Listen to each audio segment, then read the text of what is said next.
I'm here to get as maximum unity as possible. That's what we're here for. And we don't need lectures about being unity. But you get unity any time by just saying we agree with this and we agree with that. It's about what we're going to do to get unity. And the first thing is to confront working people when they fight back is producing what's called a matrix system. And that matrix system is creating every single grade, every single location, not that the individual employee or trade union knows, but what the employer can identify. That piece of legislation, by the way, wasn't brought in by the Tories, it's brought in by Labour. And I had a thought yesterday, and I like to praise those 87 Labour MPs and the two tellers. Thanks very much for turning up. Brilliant what you've done. I've got to say, not being sectarian, where was the rest of this?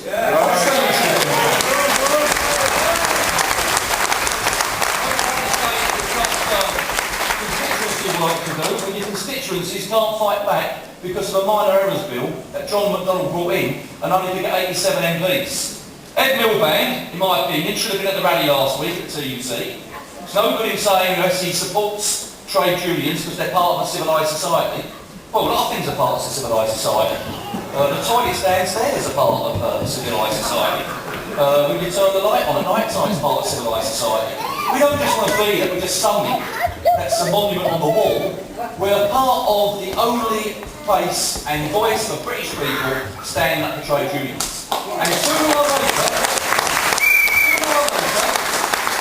the Labour government is going to have to turn around and say that we're on the side of workers. Otherwise, come the elections next May, and up in Scotland and Wales, we'll want to know what different policies you're putting in place instead of Conservatives and Democrats are putting. Because I'm fed up when people say to me, well, you know, we've got to work to 66 years of age.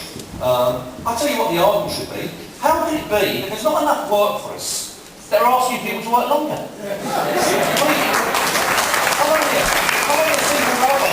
know this. If you make someone work from 65 to 66, then you're stopping an 18-year-old kid coming in to work. And surely, if there's not enough work to go around, rather than increase the working week, we should be looking for not just a 35-hour week, but a 4-day 32-hour. That's the argument.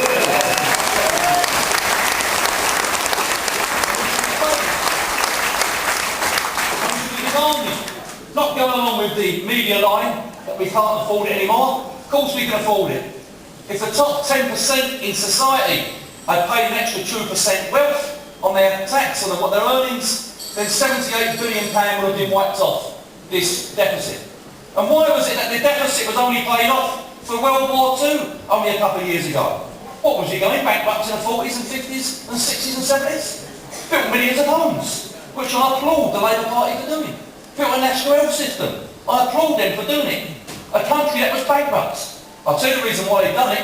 Because they recognised the fact that all the troops that went over to Europe to fight fascism weren't going to come back and have the same situation that was applied to them in the 30s of no housing, no hospitals and no jobs. And they wanted something.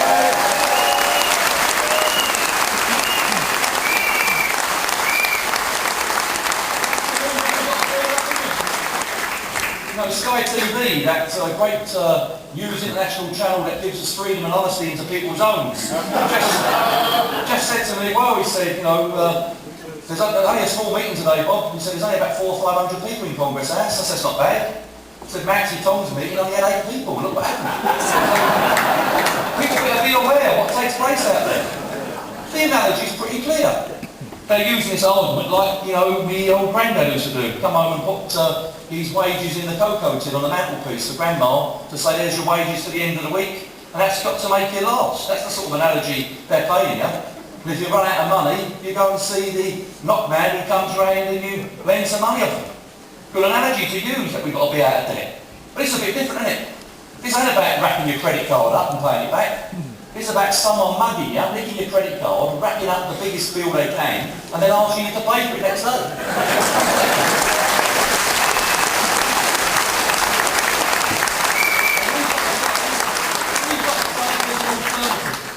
Because I've got to say, I've never seen so much biased television, both from BBC, ITV and Sky.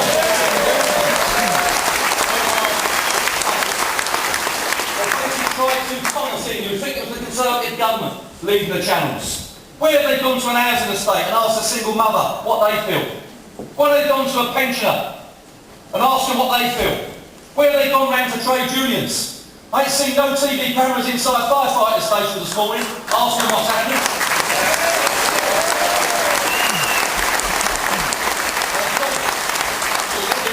There's nothing you can do. I'll tell you what, they've been saying that for over 150 years. There's nothing we can do. I'll tell you there is something we can do. They told us that about the old service, and our fathers and grandfathers and grandmothers and granddads built one. They told us you've got to have council housing, and our forefathers and grandfathers and grandmothers built them.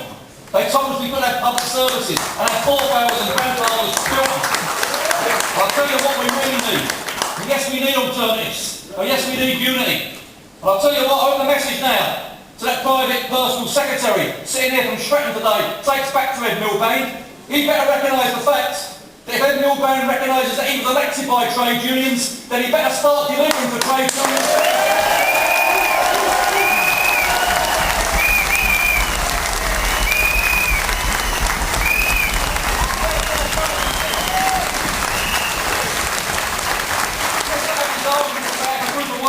Struggle. Do the members really want it or they don't really want it? Whether it's tube workers, fire workers, nurses, it makes no odds whether it's public or private. If a trade union's in dispute, they shouldn't have to ask for support. We should just naturally, automatically give it.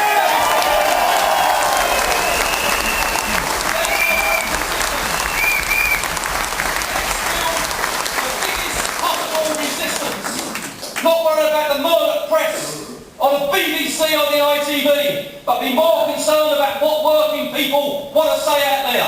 And let's build this resistance in every village and every town and